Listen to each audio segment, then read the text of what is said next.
Cell Health, reboot your body, omega-3 oil extracted from algae, strong heart, sharp mind, healthier you. ఆయన చివరి వరకు కూడా డైరెక్టర్స్ని కానీ ఎవరైనా కానీ వర్క్ చేయాలనే ఉద్దేశంతోనే ఆయన ప్రతి సందర్భంలో చెప్పేవారు.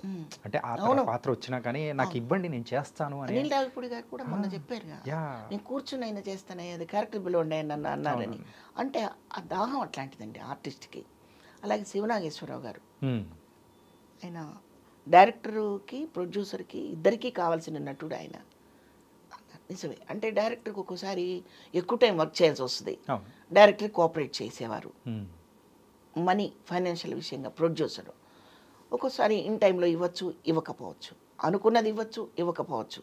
ఆ విషయాన్ని ఎక్కడా బయటికి చెప్పకుండా ప్రొడ్యూసర్ని సపోర్ట్ చేసుకుంటూ రావడం అనేది ఆర్టిస్టులకి అవసరం అండి.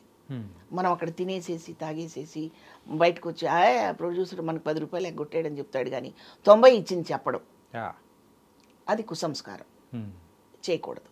అది ఆయన చేయలేదు ఎప్పుడు.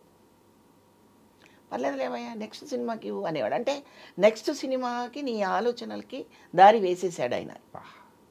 అంతేగాని వాడు దుర్మార్గుడండి, మాతో పని చేయించుకున్నాడండి, డబ్బులు ఇవ్వలేదండి, అట్లా ఎప్పుడు మాట్లాడలేదు. అంటే ఆయనతో, అంటే ప్రతి వ్యక్తితో నేర్చుకునే విషయాలు ఎన్ని ఉంటాయో చూడండి. కానీ డబ్బు పరంగా కూడా చాలా జాగ్రత్త వ్యక్తి అని కూడా విన్నాం. ఉండాలి కదండి, ఉండాలి కదా. లేదంటే లాస్ట్ దశలో ఎన్నో ఇబ్బందులు వస్తాయి. తర్వాత ఆయన ఫ్యామిలీ గురించి మనకు తెలుసు. అబ్బాయి అర్ధాంతరంగా వెళ్ళిపోయారు.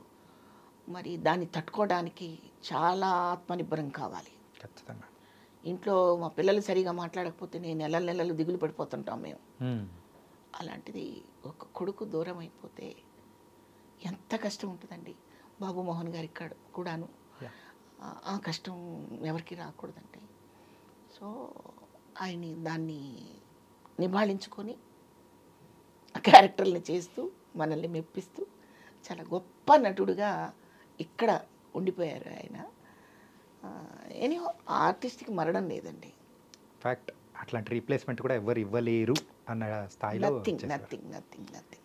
ఆయన నిష్క్రమించిన తర్వాత ఆయన గురించి కొన్ని క్యారెక్టర్స్ ఇట్లాంటివన్నీ అద్భుతంగా చేశారని చెప్పేసి కొన్ని ఆర్టికల్స్ అన్ని చదువుతూ ఉంటే అందులో గణేష్ అనే మూవీ గురించి పర్టికులర్గా చాలా అద్భుతమైన మూవీ చూసేటప్పటికి అసలు భయం వేస్తుందండి. ఆయన మేకప్, ఆయన కళ్ళు పెట్టే విధానం, కొన్ని నాకు ఫోటో చూస్తేనే భయం వేస్తుంది ఒక్కోసారి. అలాంటిది ఎన్ని రోజులు షూటింగ్ జరిగితే అన్ని రోజులు క్యారీ చేయడము ఎంత కష్టం అండి. ఆ గుండుతో, అది కాకుండా ఒక ఐ ఏమో అది వేరే టైప్ ఆఫ్ లీడ్ ఉంటుంది. అసలు ఆ డైరెక్టర్ గారికి అలాంటి ఆలోచన రావడం అనేది ఒక అద్భుతం. ఆయనతో అన్ని రకాల క్యారెక్టర్స్ చేయించడం అనేది. ఇప్పుడు వేలు గారు ఉన్నారండి, వెరైటీ క్యారెక్టర్ పళ్ళ ఆయనకి, అలాగే ఉన్నారు. ఈయన అలా కాదు, ఆ క్యారెక్టర్ ఏదో ఆ క్యారెక్టర్లోకి అడాప్ట్ అయిపోతారు, షిఫ్ట్ అయిపోతారు అనమాట. అంతే. ఒక గుడిసెలో క్యారెక్టర్ ఆ గుడిసెలోకి వెళ్ళిపోతాడు.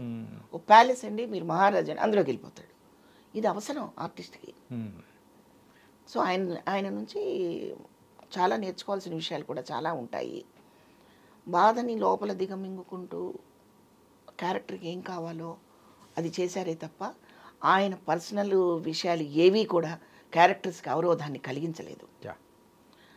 ఈ ప్రవర్తన వల్ల, ఈ బాధ వల్ల ఈ పాత్ర చెడిపోయింది అనడానికి లేదు. మరింత కసిగా చేశారు, మరింత పట్టుదలగా చేశారు ఆయన.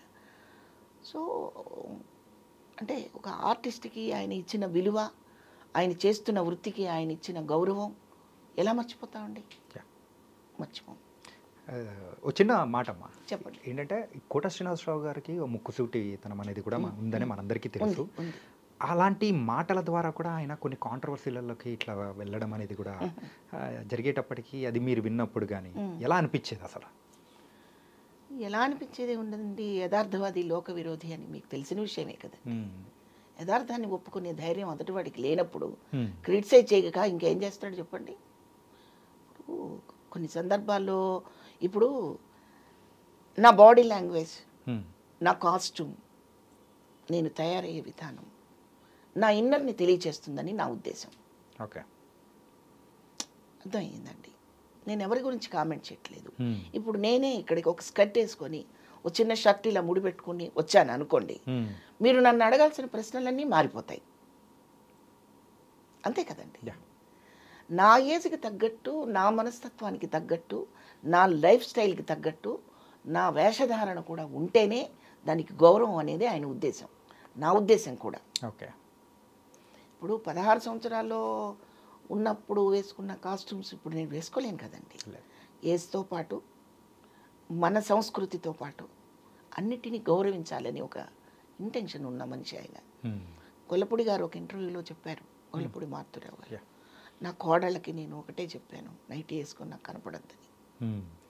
చాలామందికి నైటీ వేసుకుంటే తప్పేంటి, అంత పెద్ద పెద్ద చదువులు చదువుకుని హై కల్చర్లో పెరుగుతున్నప్పుడు ఏమిటంట అని అనుకుంటారు.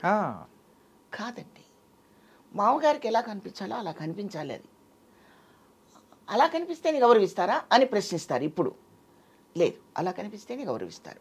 ఇప్పుడు నేను చెప్పాను కదా, నేను ఇలా కాకుండా ఇంకోలాగా వస్తే మీ ప్రశ్నలు మారిపోతాయి. ఏమండి హీరోయిన్గా చేద్దాం అనుకుంటున్నారా అని స్టార్ట్ చేస్తారు మీరు కదా. ఇలా వచ్చారు ఏంటండి, ఏంటి హీరోయిన్గా ఏమన్నా ట్రై చేస్తున్నారా అని అంటారు. కానీ సాధక బాధలు చెప్పుకునే అవకాశం ఎక్కడ ఉంటుంది అక్కడ. సో ఇలాంటి మార్పులే ఉంటాయి జీవితాల్లో కూడా. అందుకని ఆయన కూడా పద్ధతిగా, సంస్కారయుతంగా, మన కల్చర్కి తగ్గట్టుగా కనిపిస్తే ఆయన చాలా హ్యాపీ ఫీల్ అయ్యేవారు. ఓకే, చాలా హ్యాపీ ఫీల్ అయ్యేవారు. థ్యాంక్ యూ సో మచ్ అమ్మా, చాలా విషయాలు మాతో పంచుకున్నందుకు, మీతో ఇలా మాట్లాడినందుకు థ్యాంక్ యూ సో మచ్. చాలా చాలా సంతోషం బాబు, థ్యాంక్ యూ.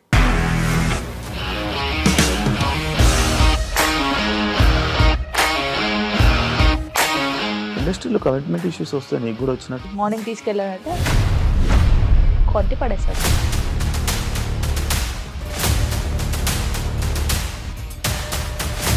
ఒక్కళ్ళు కూడా చూడలేదు ఈ సినిమా అని చెప్పడానికి కూడా చాలా ధైర్యం కావాలి. అది నిజం కదా, దాంట్లో ధైర్యం ఏంటి? ఇది నెక్స్ట్ డే ప్లేట్ మార్చేస్తే తప్పు కదా. As of now we are comfortable this అని నేను అనుకుంటున్నాను. రష్మిక గారిది మీది ఒకే ఊరు అంట కదా.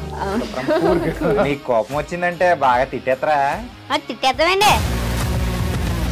నిజంగా గేమ్ ని ఎలా చేంజ్ చేయగలిగారు? ఏపీఎస్ఎఫ్సి వాళ్ళకి 6 నెలల్లో నేను 6 లక్షలు కట్టా. బిజినెస్ చేయాలనుకుంటే it is as difficult as riding a tiger.